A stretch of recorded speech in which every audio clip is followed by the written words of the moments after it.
think for visitors to experience this place, they really do have to be mindful on how they interact with one another. The Hawaiian culture is always going to be the foundation for my sharing. Enriching Hawaii is the most beautiful story I can really share with our visitors. I think the most important thing for them to take away, or at least embody, is to feel like you are part of this family. And if you think about yourself in that way, you respect one another, and you'll have the opportunity to engage with communities and people in a very different way. I hope that they take away a little bit of that passion and love that they experience here in Hawaii and carry that with them to their home and share that with their community and family.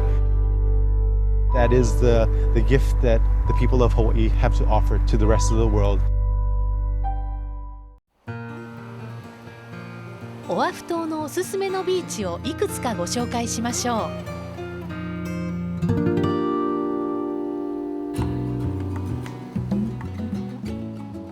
う。ワイキキのビーチは実はいくつもの砂浜が連なっています。東からダイヤモンドヘッドに一番近いカイマナビーチ、西側にはデュークカハナモクの名のついたカハナモクビーチ。ワイキキビーチはかつて湿地帯と海の間に位置していました。やがて湿地帯は埋め立てられ、アラワイ運河となり、現在のようなリゾート地となりました。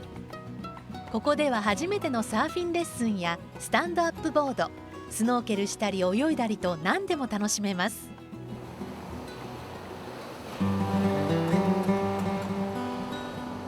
アラモアナビーチパークはホノルルで人気のビーチの一つ。とても穏やかな浅瀬の海で2キロのスイミングコースがあるため、泳ぐ人やスタンドアップパドルボードに乗る人も多く、家族連れがたくさん集まります。芝生の大きな公園もあり、週末になると家族連れでにぎわいます。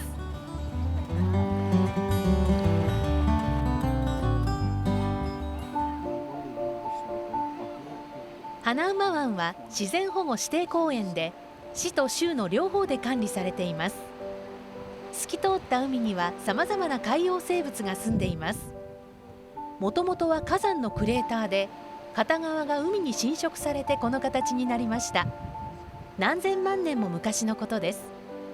やがてクレーターに水が入り込み、湾となりました。花馬湾はエルビス・プレスリーの一番有名な映画「ブルーハワイ」の撮影場所としても知られています。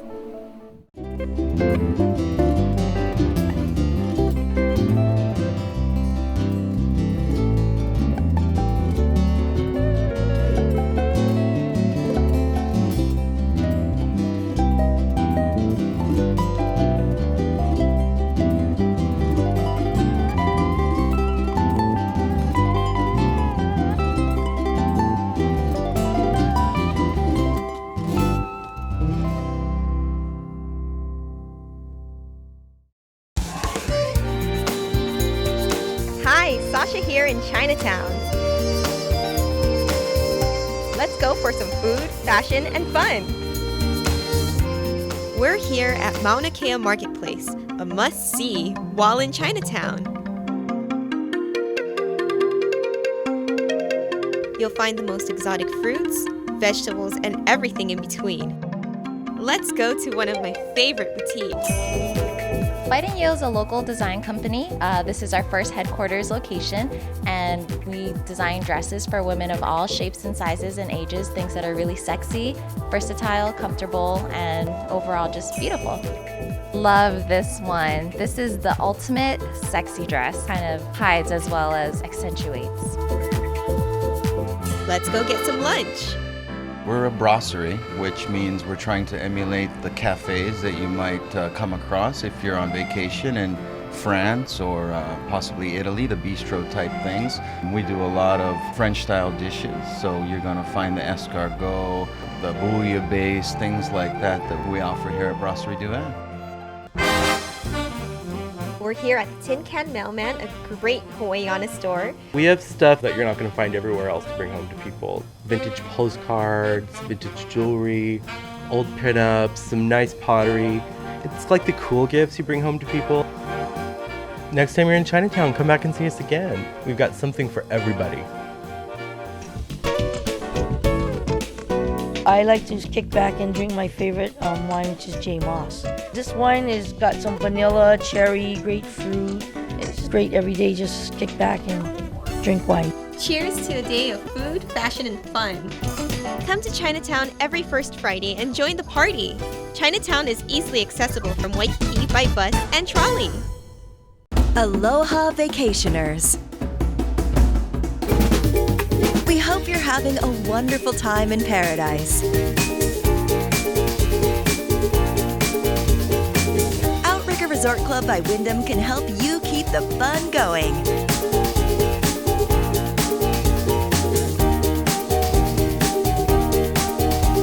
Pick up a Hawaiian souvenir at our desk next to the Activities Center. Mahalo! A lot of folks can't leave Hawaii until they've visited Leonard's. We're really known for malasadas. We started doing that at about 1953. My father, Leonard Rago Sr., started the bakery at this location on February 12th of 1957. A malasada is a Portuguese donut.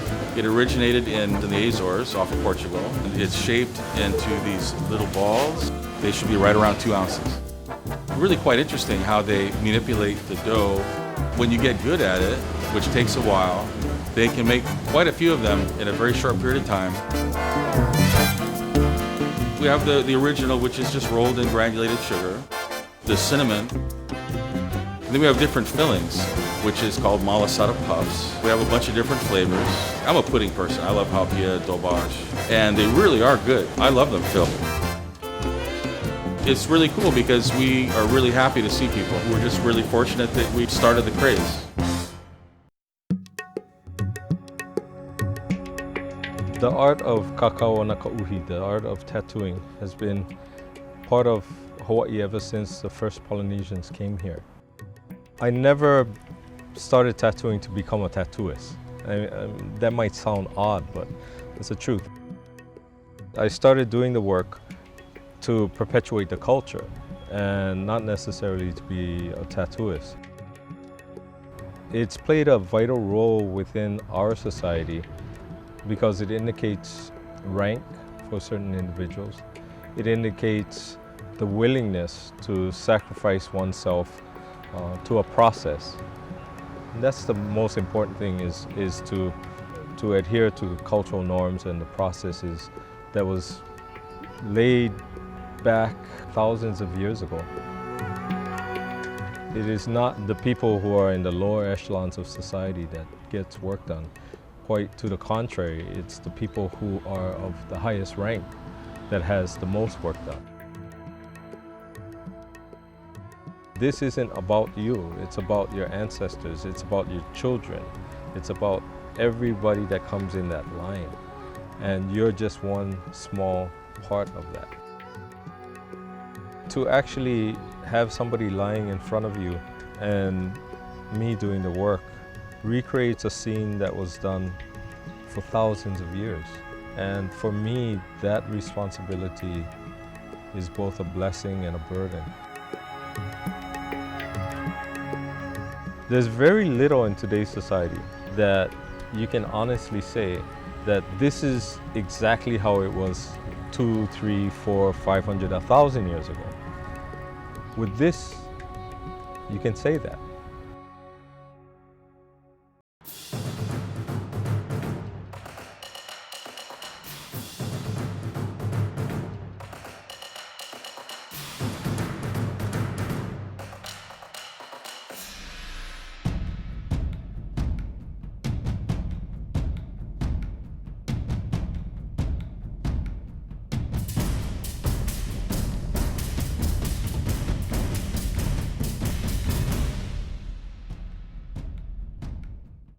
Inspired by the art of the Pacific Islands. Noa Noa. Noa Noa. Noa Noa. Noa Noa. Noa Noa. Color and comfort. Noa Noa. Feel the spirit of Polynesia. Noa Noa. From morning to night. Noa Noa. Noa Noa. Noa Noa. Noa Noa. always elegant. Noa noa. The island of Oahu is at the exact age that we get to see some gems of natural resources. Going out for a hike and adventure on a trail in Hawaii can be very exciting, and sometimes we don't think of the things that we should be mindful of. Before you go hiking, make sure you've researched the trail, ensure that it's a public trail that you can access. Also check the weather. Look and see if it's going to be a rainy day. Learn if that's going to be a problem. You'll see a station or an area where you can wash your shoes. If you might be carrying some seeds, make sure to clean that off. Non-native invasive species can be aggressive in the way that they grow, and they also change the ecological function. When you're hiking, stay on the trail. That's where you will be the safest. The trails are established in areas that have already experienced human impact, but it also ensures that we're not trampling through an area that we could cause some harm to.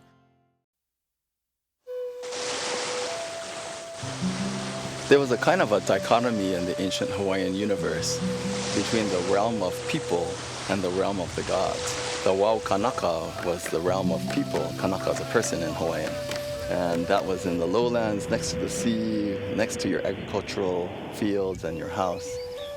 And the Wauakua, the realm of the gods, was in the uplands, where that which grew was not as a result of human effort.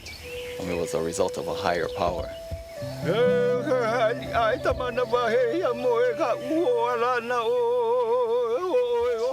In ancient Hawaii, the protocols for entering native forests were pretty rigorous. You never went there really unless you had a really good reason to go there. One would leave the comfortable realm of people behind, enter into the realm of the gods essentially, and ask permission to enter. This would be accompanied by chant.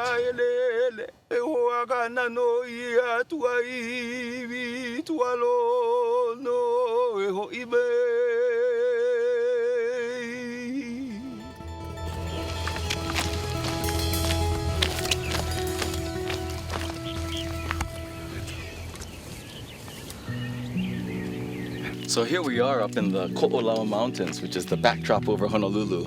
And today we're going to be talking about Hawaiians and the natural world and the way that the natural world interweaves so tightly in Hawaiian culture. This is a koa tree.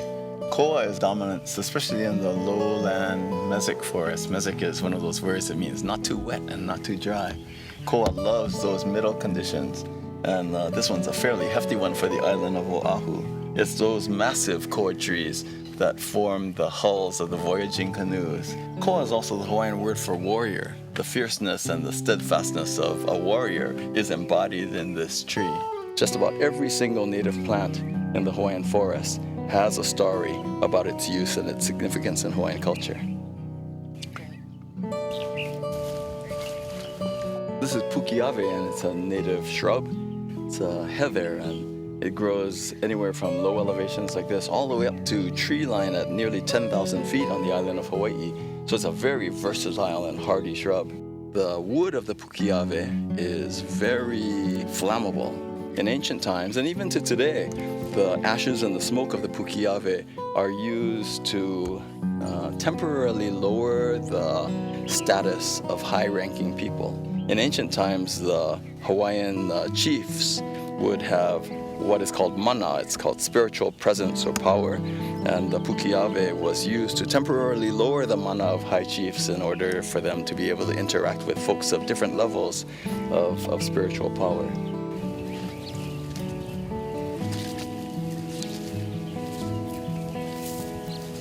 We've run across one of the most famous trees in the Hawaiian flora.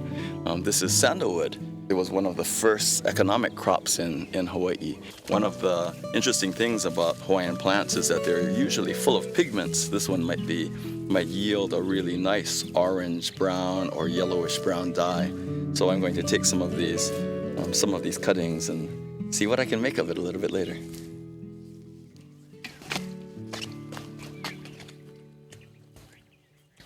In Hawaiian thought, all of the plants and animals are the physical manifestations of thousands of gods and goddesses. This plant is called Naupaka Kuahivi. Down at the shore, there's an ocean shrub with much larger, shiny leaves. That's called Naupaka kahakai. Kahakai means at the ocean side. So the Naupaka kahakai is the ocean equivalent, and Naupaka kuahivi is its counterpart here, way up in the uplands. In Hawaiian thought, the uplands are considered masculine, and the ocean side is considered feminine. And so if you were going to ascribe a gender to this plant, Hawaiian tradition would say that this is the man, and the woman would be the Naupaka kahakai down at the ocean. You can pick one of these flowers, rush down to the seaside, pick another flower from the ocean Naupaka, put them together, and they'd be made whole again.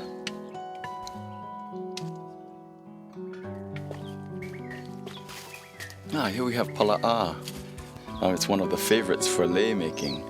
For all its delicate features, if you pick the pala'a, it will maintain this fresh green look for days if you treat it right. The ohi'a lehua, which is the name of this tree, is named for its flower, the lehua. The lehua is the intensely red blossom of the ohi'a lehua tree. Ohi'a lehua is the dominant tree in Hawaiian wet forests. The blossoms are beautiful to look at, quite delicate though. This is the symbol of the volcano goddess Pele. And so if you're hiking in the forest, picking a lehua is actually a fairly dangerous thing to do. The ohi'a lehua is the main tree in Hawaiian wet forests, and so it's essential in our watersheds. Our watershed forests are why we have such high quality water in Hawaii. To either side of this trail are thick mats of uluhe fern. This is one of the most prolific kinds of native ferns that you'll find in Hawaii. It can form, a dense mat, a meter or even more in height. In Hawaiian thought, all of the plants and animals are the physical manifestations of thousands of gods and goddesses. There is a goddess Hina. Hina is the wife of Ku, god of war and governance. If you enter the forest with ill intent or with improper protocol, it's said to come and grow and surround you, and you never leave the forest.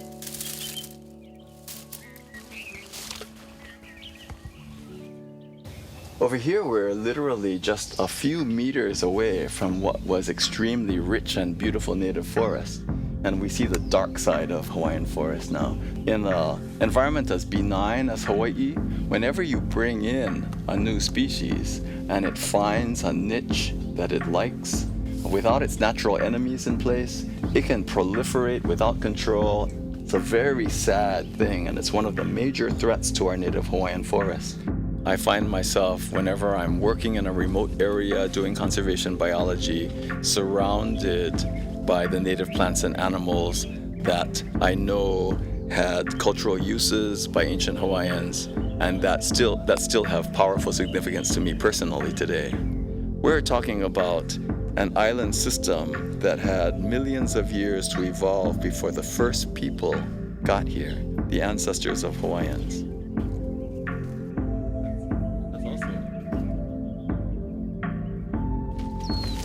It stands on its own as a biological gem on the globe.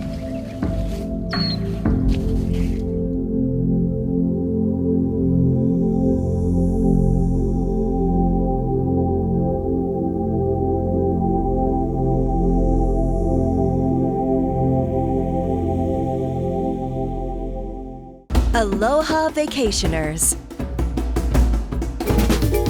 We hope you're having a wonderful time in paradise. Outrigger Resort Club by Wyndham can help you keep the fun going.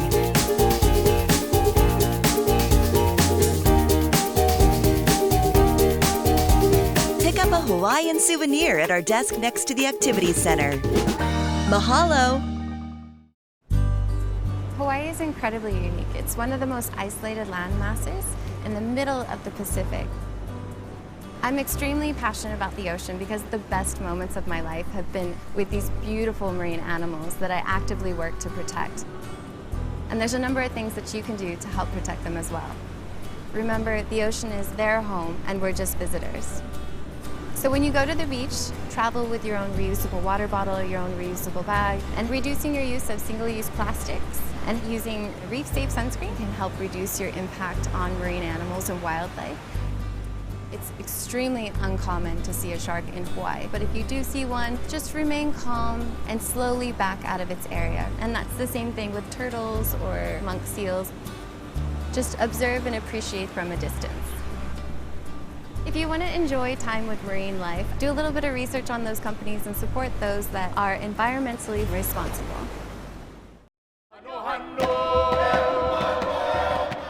We as the people of Hawaii are so engaged now in the knowing.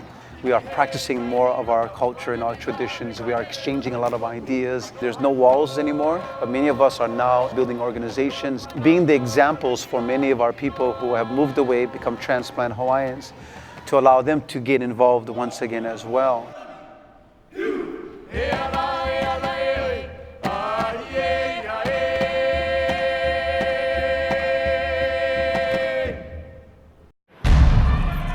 Hula does connect to male. The hula does connect to the female. Hula does connect to the creator. Hula connects to earth and sky, land, creatures, everything. Everything in our hula again goes back to life. Back in the old days, the men were the first dancers, yeah? And I think the kumu hula back then were men. So, you know, it was later. I think that women became kumu hula. Our ancient dance is an oral tradition. They would speak to one another, then eventually they would start singing to each other, chanting to each other, and that's how their oli and mele started to come about. Chant or oli then became a very important part of life for them.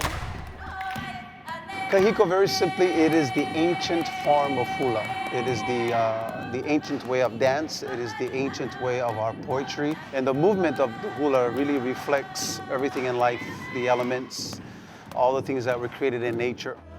Hand movements are very important. Hula is telling stories with your hands. It is what we utilize with our heart and our spirit, and which allows us to move. It's all about the emotions and the characteristics of life and everyday life. So a lot of it is just life itself.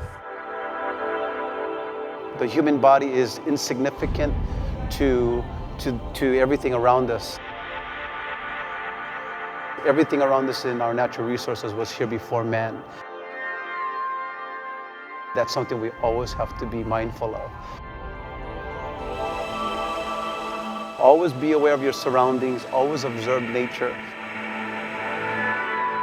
All of our lessons can be taught to us and how we're supposed to live as human beings if we only look at nature more often.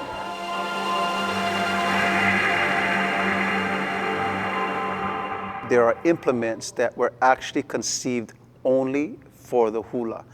Anything outside of that wasn't conceived for the hula is considered a prop. The uli, the rattling feather gourds, the pu'ili, the split bamboo, ili, the river rocks, kakala'au, the sticks. We have the ipu, which is the single gourd, and we have the ipu heke, the double gourd. The ohe, the bamboo, the split bamboo sticks, they represent certain kinds of sounds that we hear in nature. Whether it be the rustling of the river and stream, or even a bird that chirps. It could even represent thunder, lightning, rumbling, things of that sort, crackling. But also the pu'ili, the split bamboo, is also quite vigorous and fast, and you can use it to create incredible dances.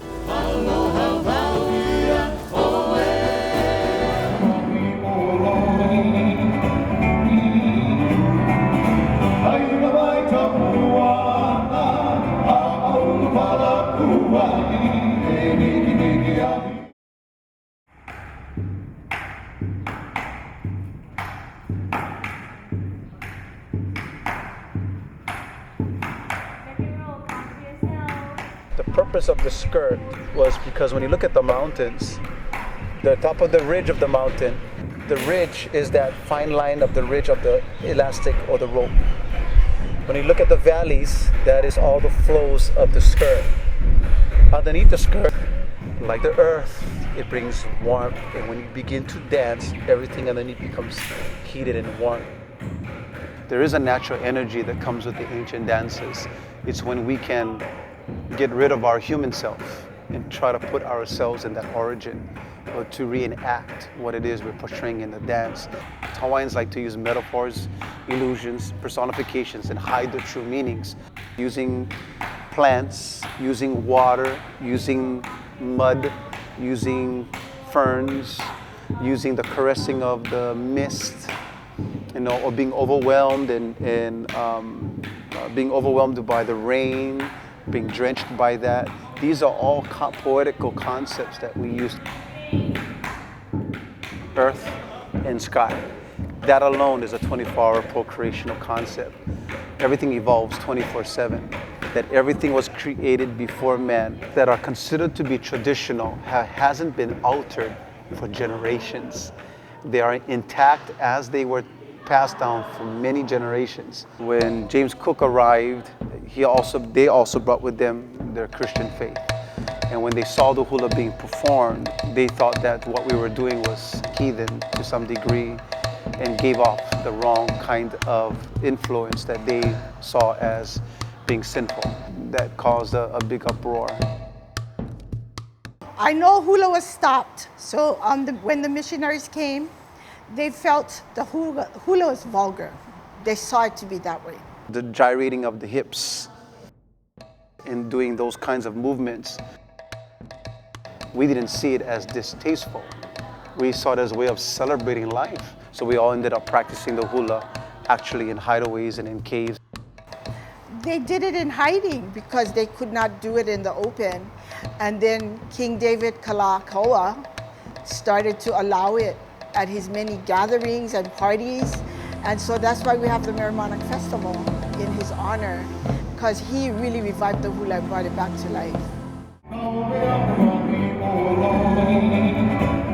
Today, in the 21st century, actually the hula has revived itself in Waikiki.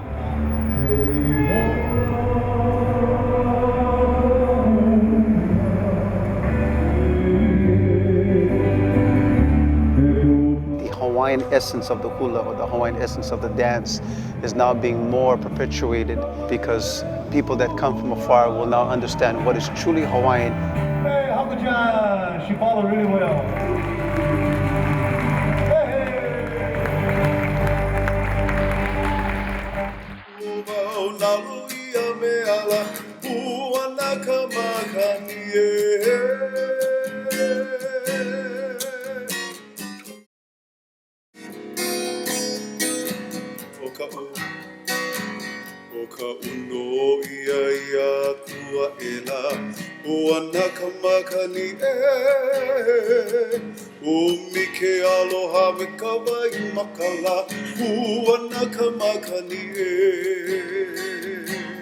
There is a thing called classical hula.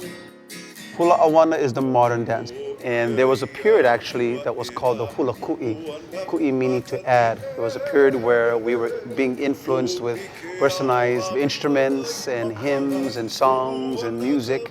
I would say that awana came about when they started to introduce the musical string instruments to Hawaii.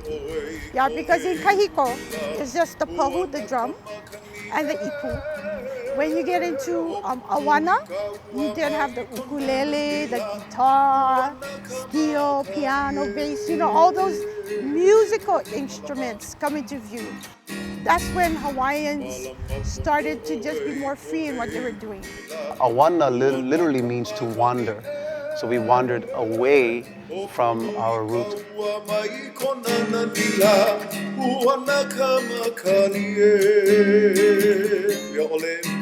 But now with all of us traveling overseas and having the ability of having all this knowledge and wisdom to share, allows us now an opportunity to make sure that for the betterment of our culture, that we continue to engage in education and to engage in our compassion for our brother and our sister in our Hawaiian society, that the next generation will continue on these wonderful things that we have in our culture. Not just the hula, but the language, the healing, the medicinal plants, different types of words that help us to understand principles and characteristics. These are all happening today. So it is a good time for us now. We got tons of people speaking Hawaiian again. If that's not a success, I don't know what is. So I think it is certainly a good time for us to continue this engaging with our people all over the world. The responsibility of a kumu is to continue to carry on the hula traditions. So in the future of hula for Kahiko, we only can hope and pray that it'll remain very traditional and that everybody in the hula, whether they are kumu hula practitioner of the hula, has the ability to make good decisions. This is probably one of the most hardworking generations now, the generation that I'm in. And that's why I love, being where I'm at now, because many of us are out there teaching. Everything in hula, all our chants can tell us everything about morals, everything about ethics, everything about our daily life and how to tune into our resources and try to forget the cement jungle and the asphalt and technology. When the visitors see the hula, they say, wow, so beautiful. But in reality, the hula is just not stand up and dance, For us, we believe that hula is life. You see, you smell, you taste, you hear, you feel. All of that is in hula. And when people come in, even to our workshops and our classes here, they sit down and they quickly get involved just with the whole power of it, the whole spirit of it. If we can get that part across to our audience, the rest is quite simple in terms of engaging with our audience and getting them more involved, where they become a student or they become a supporter or they become someone who is inspired to learn and study more about our culture or even come more often to Hawaii. This is what the hula does for many people. We find people just crying because they love what they see. So when people get moved by certain kinds of dances or certain kinds of choreography, it brings out that kind of energy that is right for every person. They all get it differently, but the delivery is always the same. For us, hula is life because we can learn everything about our life through hula, because the oral traditions, all our ancient text, tells us everything about how we should live. Hula is built on love, yeah? So when we hula, in teaching our haumana or our students, you don't come to hula to just be a robot and wind you up and you dance, yeah? Hula is something that's in your heart. Yeah, it's built on love. So you need to have this love for what you're doing, for what you're trying to express, what you're trying to bring across, and it's all from inside. You need to feel what you're doing and enjoy every moment. But when the haumana, the student, gets on stage, their job is not to perform for their family or their friends. It's for their family and friends to take witness and give testimony to their good deeds and tasks as a hula dancer.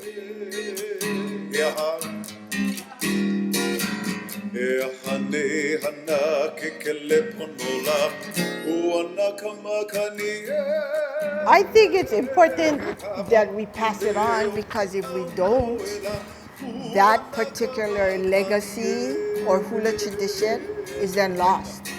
I have 2 students that have been with me since day one, and I did sit them down and explain to them that in order for our legacy to continue, I will need someone to help perpetuate it and carry it forth, and they know that.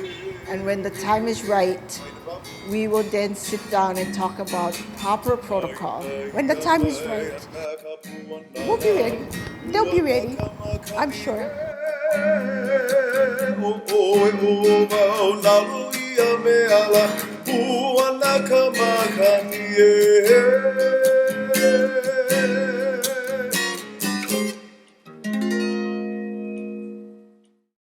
Oahu, we have surf on all 360 degrees of the coastlines. Kai is the Hawaiian word for ocean, and it's an acronym that we came up with. K is to know your limits, listen to your na'au.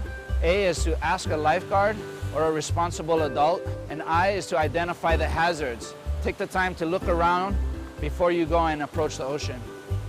You can easily identify simple things like rip currents, shore breaks, rocks, and reefs, and large waves, of course. Calm, flat water doesn't mean that the ocean is safe. In order to prevent drownings and to prevent situations in the ocean, it's really important that you try to visit beaches that have lifeguards. We always ask everyone to understand their own abilities. We want people to be safe and enjoy themselves.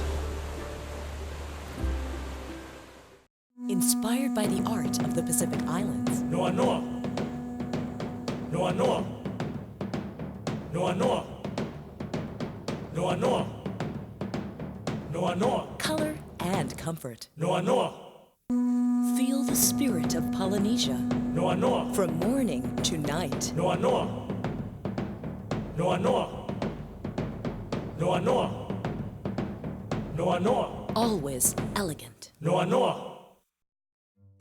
My name is Felicita Garrido. Today we're out here in Wailua. This aina here, our farm is called Namea Kupono, and you're here on the beautiful north shore of Oahu. This plant here is kalo, also called taro. It's an ancestral plant to the Hawaiian people. It is a plant that shows the connection of the origin of man. The legend goes that Wakea, Sky Father, had a child with his wife Ho'ohupukalani, and she was the daughter of Papa Earth Mother. But that firstborn child was stillborn. So they buried the child in the aina, in the ground, and from that child's grave, this plant, kalo, grew.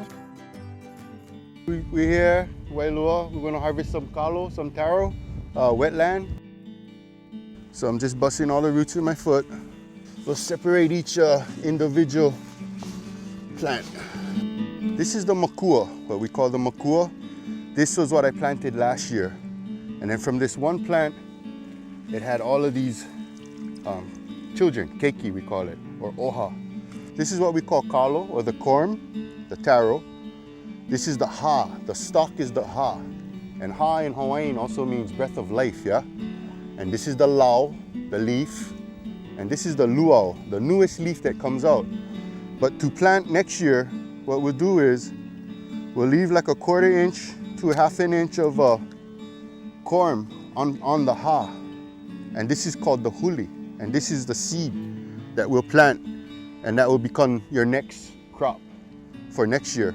So what I'll do is I'll dry this out for a day, and then I'll put it into a new patch. And that's the harvesting process. Hawaiians view the earth, the land, as a part of our family. And so therefore, when we are planting the kalo, we are continuing that relationship of we take care of the land and the land takes care of us. So this is the corm of the kalo, and we cooked it for 2 hours. And now what I'm doing is I'm going to do the first rough clean. I'm taking out the outer skin. And what I'm going to do is I'm going to take the knife, and in Old Hawaii they use the shells, the opihi shells, to scrape, but good way to practice our Hawaiian values of alulike, working together, kokua kahi, ike kahi, help one another. Okay, now we're going to go ku'i. Here we have our kalo that we had cooked, steamed, that is ready to be pound. This is our papa ku'i'ai. It's made out of a monkey pod. And this is our pohaku ku'i'ai, made out of stone. Pohaku is stone, ku'i is to pound, and ai is to eat, yeah? So papa ku'i'ai, pohaku ku'i'ai. Have some pieces of kalo. And then we don't really start pounding right away. What we want to do is we want to use the round part of the pohaku and smash it. So in the olden days, they would pound for like all day long, you know, to feed everybody in the village, yeah? Everybody would have their own job, and say your job was to eat. This is what you would do all day long to feed your village or your family. And here we go. This is pai'ai.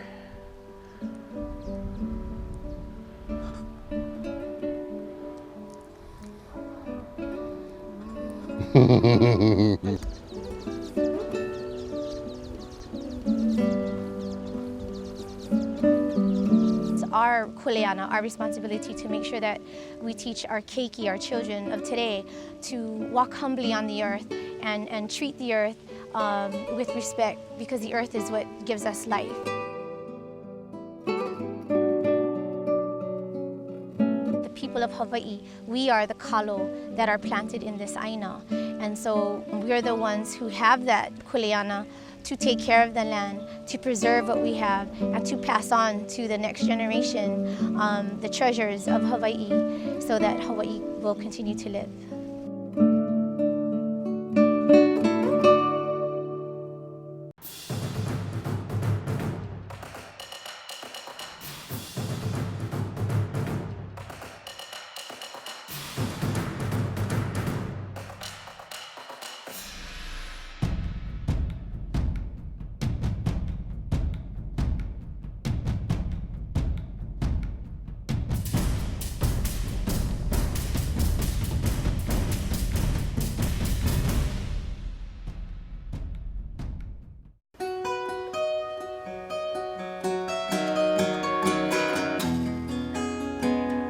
I'm Makana, and here we are in my home, near Kaimuki. The style of guitar that I grew up playing is called Hawaiian slack key guitar. We call it slack key because, first of all, the way of tuning it. We slack the keys or loosen the keys into a chord. And the reason for doing that is by tuning the guitar to a chord, it frees up the hand so I don't have to hold a chord anymore. It allows the player's hand to be free to alter the sound.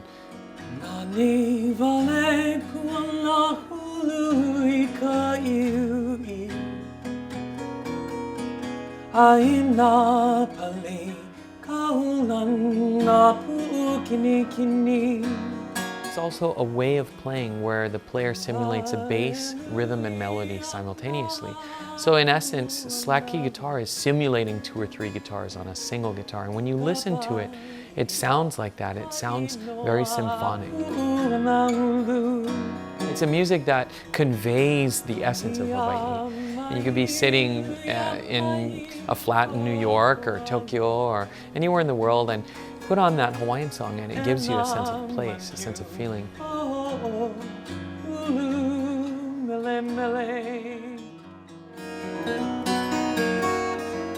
Eventually in the 20th century, sometime around mid-century, the slack key guitar artists started to record. Of course, one of the most famous recordings is Gabi Pahinui singing Hi'ilave.